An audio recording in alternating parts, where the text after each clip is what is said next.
Alam mo kuya, ang pagdalisay kasi, lalo na't ginagamit ng Panginoon yung gold, yung ginto.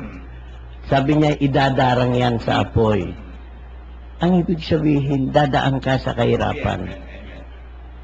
Kung ikaw ay nakakatuto, halimbawa ng salita ng Diyos, kung ito'y matutunan mo at hindi mo na isasagawa, hindi ka maaaring pumasok sa karya ng langit. Hindi ka karapat-dapat sa Kanya. Kaya na kapag ikaw ay nakatuto, nagbabasa ng Bible, maraming darating na mga tukso sa iyo. Maraming maaaring umakit sa iyo upang ikaw ay magkasala. Isa yung paraan upang madalisay ka ng Panginoon. Ganyan ang dinanas ng ating Panginoong Yesus. Dumaan siya, dumalisay siya, dinalisay siya ng mga pagsubok na dumating sa Kanya. Kahirapan, pangungutya, hanggang sa kamatayan, hindi siya sumuko.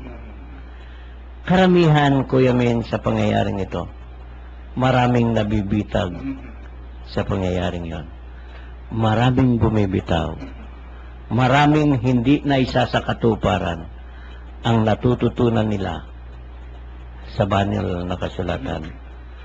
Mahusay silang magpaliwanag. Mahusay silang magsalita, mag-reflect sa banal na kasulatan, lalo't higit sa salita ng Diyos. Pero taliwas ang nakikita mo sa kanilang pamumuhay. Kailanman hindi nila matatanggap ang gantimpala na ipinangako ng Panginoon. Kailanman ay hindi magiging mabisa bilang asin ng sanlibutan nito. Amen.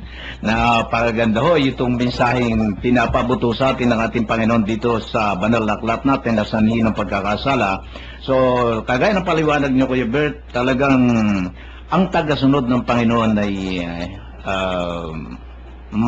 mahirap kang malagpasan. Parang sinasabi doon sa isang kawan na parang dadaan sa butas ng karayom. Oo. Yung inihalimbawa pa sa butas ng palakol na malaki. So sa mga kapatid, dito talaga dadalisayin tayo.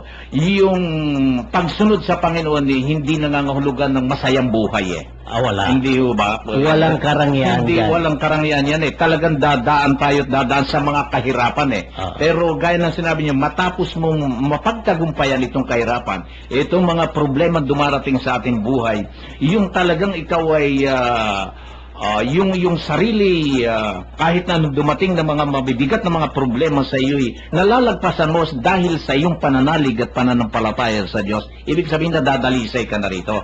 At yung iyong kabutihan na nakukuha mo sa pagdalisay sa iyo, na ia-apply mo naman dun sa mga kapwa natin upang magsilbi tayong palasa. Tama yan. Magsilbi naman tayong pampalasa. Pero kung wala tayo nitong pagdalisay na ito, walang alat. Wala kang kwenta. Walang kalasa-lasa tayo. Hindi ka mabisa. Sa mga kapatid, nabubuhay tayo sa mundo, hindi ho tayo napapakinabangan ng Diyos. Wala tayong epektibo. Kaya, Kuya Bert, napakaganda ho. So, kayo ho nakikinig dyan sa inyo yung mga tahanan, siguro ho makikita ho natin, ako ba ay may lasa sa aking pamilya na pinangungunahan? Ako ba'y may silbi ba sa mga taong nakapaligid sa akin? Ako ba'y nagiging halimbawa ng isang lipunan na aking kinalalagyan, lalo-lalo na sa paglalapit ng aking mga kapatid sa Panginoon? Tama. Hindi ho ba? Tama yun, Kuya. Yun ang gustong palabasin ho rito. Kaya yung paliwanag ni Kuya Bert, maliwanag na nakikita ho natin doon, yung gusto ng Panginoon.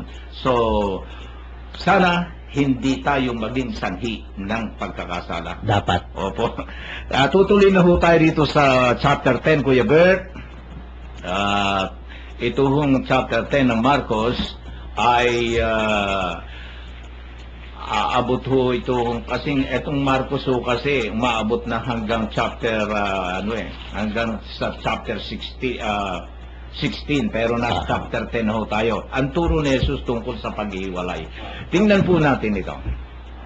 Umalis doon si Jesus, nagtungo sa lupain ng Judea at nagtuloy sa ibayo ng Ilog Jordan.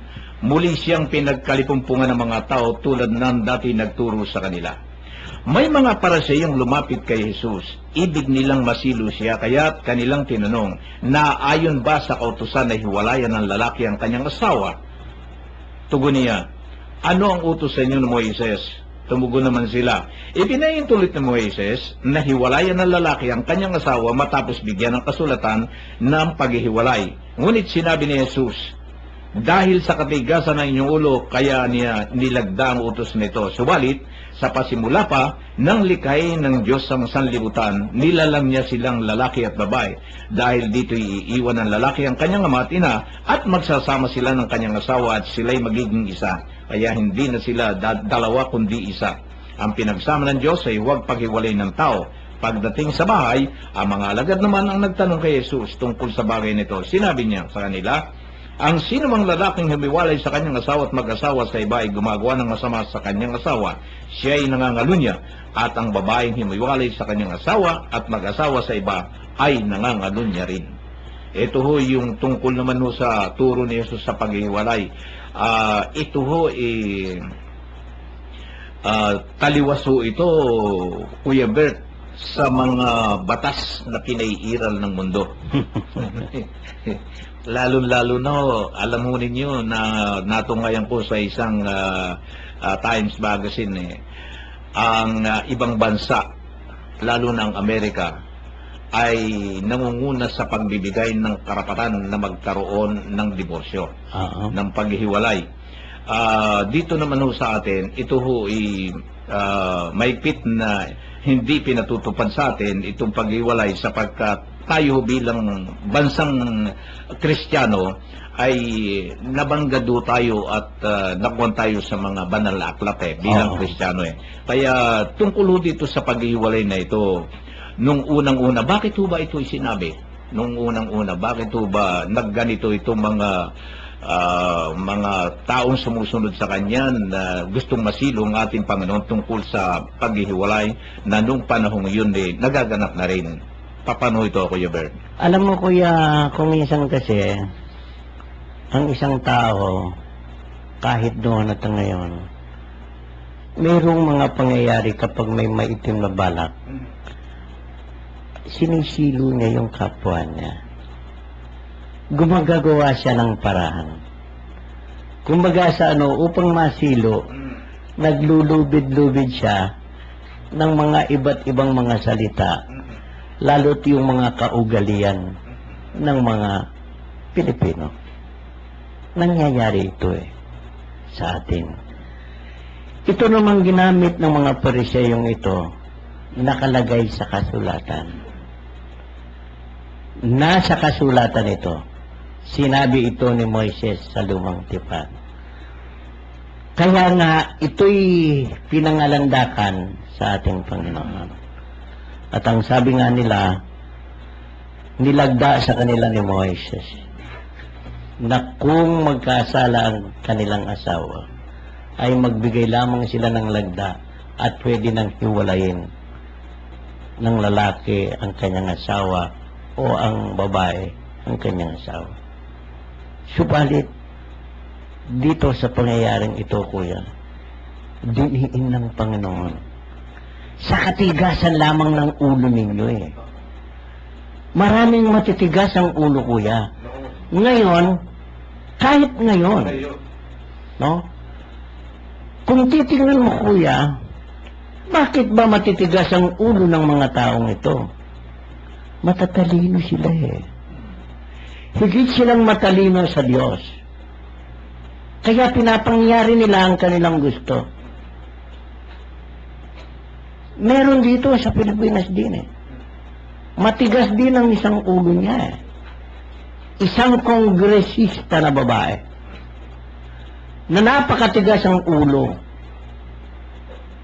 Masasabi kong yun walang Diyos Dahil mas marunong pa siya sa Diyos. Pinipilit niya yung diborsyo. Gumagawa siya ng paraan, nangangatwiran siya katulad ng mga pariseyong ito.